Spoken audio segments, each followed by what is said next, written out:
I am 78 years old, and lately I've started looking at my morning routine as more than just a habit. I see it as a survival test. When you reach this stage of life, the concept of time changes. You stop thinking in decades and start thinking in seasons. You look at your friends and neighbors, people you've known for 30 or 40 years, and you notice a widening gap. There are the ones who are still vibrant, who wake up at 6 a.m. to walk the dog, who are sharp enough to debate politics, and who move with a sense of deliberate purpose. Then there are the others, the ones who have quietly, almost invisibly, begun to retreat. They move a little slower each month, their voices get a little thinner, and they speak about the future as if it's a room they are no longer allowed to enter. I used to think the difference was just good genes or the luck of the draw. I thought some people were just born with a sturdier engine than others. But as I've navigated my own 70s and as I've studied the data coming out of longevity clinics, I've realized that aging isn't a mysterious, unstoppable force. It's a series of signals. Your body is constantly communicating its status to you through small, everyday actions that most people ignore until a crisis occurs. Scientists have identified specific physical indicators, what they call biomarkers of aging, that can actually predict your level of independence and your remaining lifespan after you cross the 70-year mark. Before we go any further, I want you to do something for me. Hit that like button. Not for me, but for the algorithm. So this video can reach the man or woman sitting at home right now who feels like they've lost their spark. Subscribe and turn on that bell, because the 5 signs we are about to discuss aren't just interesting facts. They are the dashboard of your health. If you know how to read them, you can fix the engine before it stalls. Sign number 1, the chair rise power test. I want you to try something right now, right where you are. If you're sitting down, I want you to try to stand up. But there's a catch. You cannot use your hands. Don't push off the armrests. Don't put your hands on your knees for leverage. And don't swing your body forward to create momentum. Just use the raw strength in your legs and core to lift yourself into a standing position. Can you do it smoothly? Or did you find yourself wobbling? Did you feel a phantom instinct to reach for the table? This simple movement is what medical researchers call the sit-to-stand test, and it is a brutal truth teller. It tests your lower body power, your core stability, and your neurological coordination all at once. If you can do this easily at 78, it means your large muscle groups, the glutes and quads, are still firing correctly. These are the muscles that prevent falls, which is the leading cause of injury-related death for people our age. Let me tell you about Margaret. She's 73 and lives in a quiet suburb of Phoenix. For years, Margaret was the active one in her bridge club. But slowly, almost without noticing, she started using her hands to heave herself out of her favorite armchair. She thought it was just her joints being stiff. One afternoon, she was at a garden party, and when she tried to stand up from a low lawn chair, she realized she couldn't. She was stuck. She had to ask her son-in-law for a hand up. The embarrassment was one thing, but the realization was another. Her power was draining away. But Margaret didn't just accept it. She started doing 10 no handstands every morning while her coffee brewed.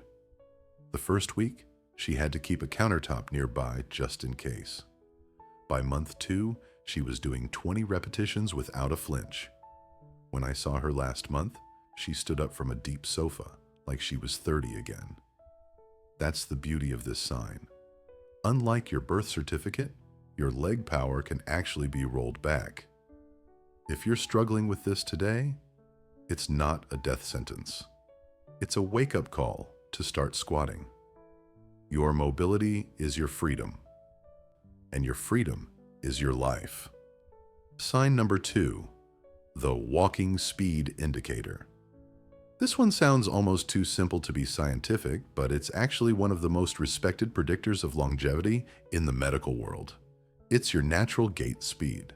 If you were to walk across your living room right now at a comfortable pace, how fast are you moving? Scientists have found a direct statistical correlation between how fast a senior walks and how long they live. It's not about power walking or trying to win a race. It's about the efficiency of your gait. Walking is a complex task for the brain. It requires your heart to pump blood, your lungs to provide oxygen, and your nervous system to coordinate dozens of muscles while maintaining balance. When any of those systems start to fail, the body's natural response is to slow down. A shuffle or a slow plodding walk isn't just a sign of tired feet. It's a sign that the body's internal communication is lagging. Think about Arthur, a 76-year-old I met in a walking group. Arthur noticed that when he went to the grocery store with his wife, he was always 3 paces behind. He'd make jokes about her being in a hurry, but secretly he felt like he was walking through water. He started to fear crossing busy streets because the walk signal felt too short. He felt vulnerable. Arthur's doctor told him something that changed his life. Arthur, your walking speed is a mirror of your vitality. He started taking small, intentional steps to increase his pace. He didn't run. He just focused on walking with purpose. He'd pick a mailbox down the street and tell himself, I'm going to get there in 20 steps instead of 30. Within 6 months, his gait had widened, his speed had increased, and his blood pressure had actually dropped. If you are 78 and you can still walk with a snap in your step, your body is telling you that its core systems are still synchronized. But if you're shuffling, you're telling your heart and brain that they don't need to work as hard, and they will listen to you. They will continue to decline unless you demand more from them. Sign number 3, the grip of life. Make a fist right now. Squeeze it as hard as you can. Does it feel like a solid piece of granite, or does it feel like a sponge? Grip strength is perhaps the most underrated health metric in existence. In many clinical studies, a weak grip at age 70 is a better predictor of an early death than high blood pressure or high cholesterol. Why? Because your hand strength is a proxy for your total body strength. If your hands are weak, it's almost certain that your back, your shoulders, and your core are also losing muscle mass, a condition called sarcopenia. I remember my father, who lived to be 94. Even in his late 80s, when he shook your hand, you felt it. He was a carpenter, and he never lost that grip. He'd say, a man who can't hold his own tools can't hold his own life. There's a lot of truth in that. When you lose the ability to open a jar, or carry a heavy bag of groceries, or turn a stubborn door handle, you begin to outsource your life to others. You stop doing things. You stay home. You become sedentary. Take a look at your own hands. Do they tremble when you hold a cup of coffee? Do you find yourself asking others to open things for you more often than you used to? If the answer is yes, I want you to go to the store and buy a simple tennis ball. Squeeze it while you watch the evening news. Do 50 reps per hand. It sounds small, but you are literally sending a signal to your brain and your heart that you are still clinging to life. You are telling your nervous system to stay sharp. The 4th sign is one that most people ignore until it causes a disaster. But at 78, I have realized it is the silent guardian of my independence. Sign number 4, the one-legged balance test. I want you to stand up right now. Find a sturdy wall or the back of a chair just in case, but try not to touch it. Now, Simply lift one foot off the floor, just an inch or two, and see how long you can stay there. Can you make it to 10 seconds? How about 20? This isn't just a parlor trick. Static balance is the ultimate indicator of neurological health. To stay upright on one leg, your brain has to process a massive amount of data in milliseconds. It's taking signals from your inner ear, vestibular system, your eyes, vision, and the tiny nerve endings in your ankles and feet, proprioception. If you can hold this for 10 seconds or more at age 78, it means your brain-to-muscle communication is still running on high-speed internet. But if you start to wobble immediately, it means that communication has moved to dial-up. I had a neighbor named Bill, 75, who prided himself on being sturdy. But Bill started noticing he was touching the walls when he walked down the hallway.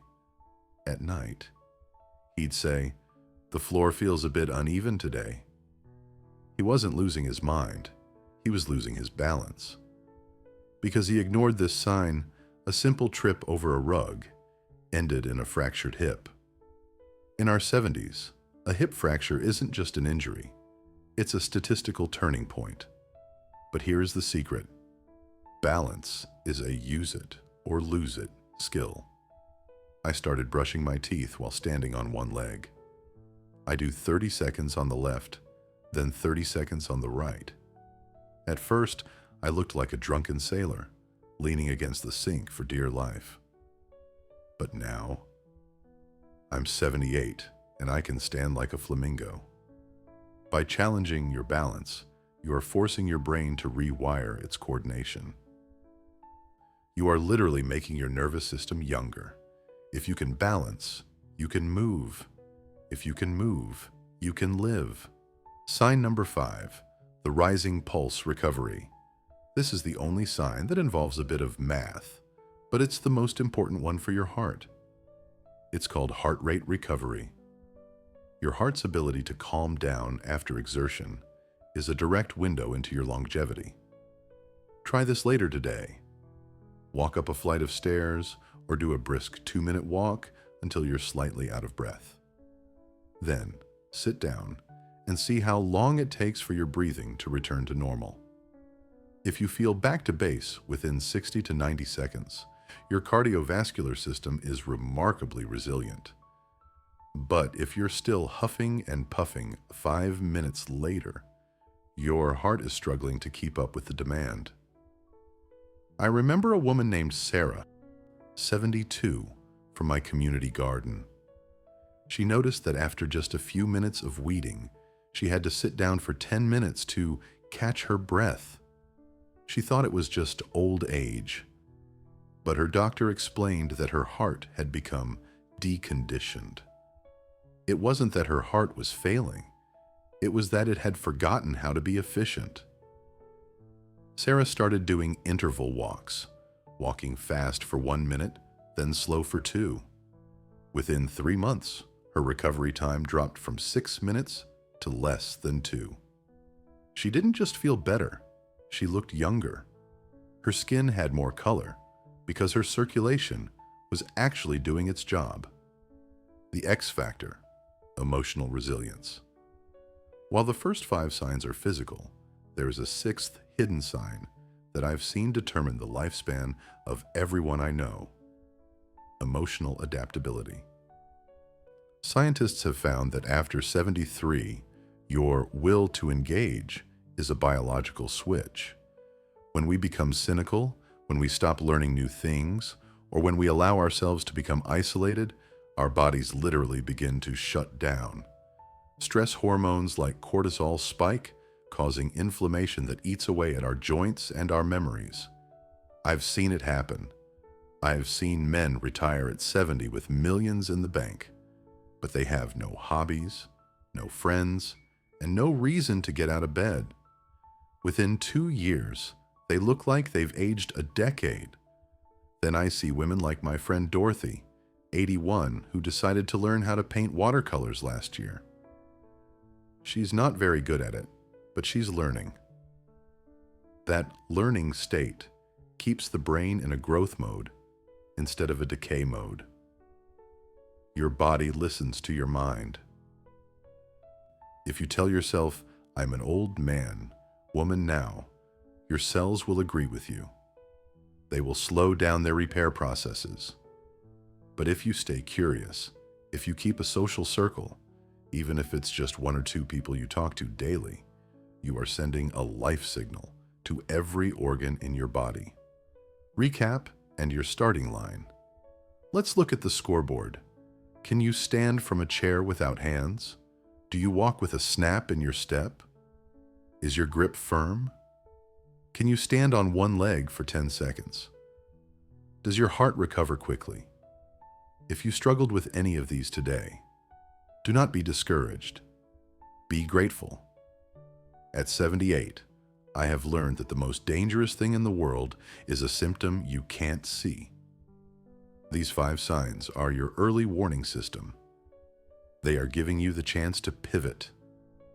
You don't need a gym membership. You don't need a personal trainer. You just need 5 minutes of intentional movement every day. Morning, 10 chair stands, no hands. Afternoon, 5 minutes of purposeful walking. Evening, 1 minute of balance practice while the microwave runs. I'm 78 and I'm still here because I refuse to let my body quietly slide into the background. I challenged it. I listened to the signs. And I want the same for you. I want you to be the person at the barbecue that everyone looks at and says, "I hope I have that much energy when I'm that age." Thank you for spending this time with me. It's a privilege to share this journey with you. If any of these signs surprised you, or if you tried the chair test and have a story to tell, please leave a comment below. I read every single one. Like this video if it gave you a new perspective on your health, and subscribe so we can keep navigating these years together. Now do me a favor. Stand up without using your hands and go take a 5-minute walk. Your future self is waiting for you to take that first step.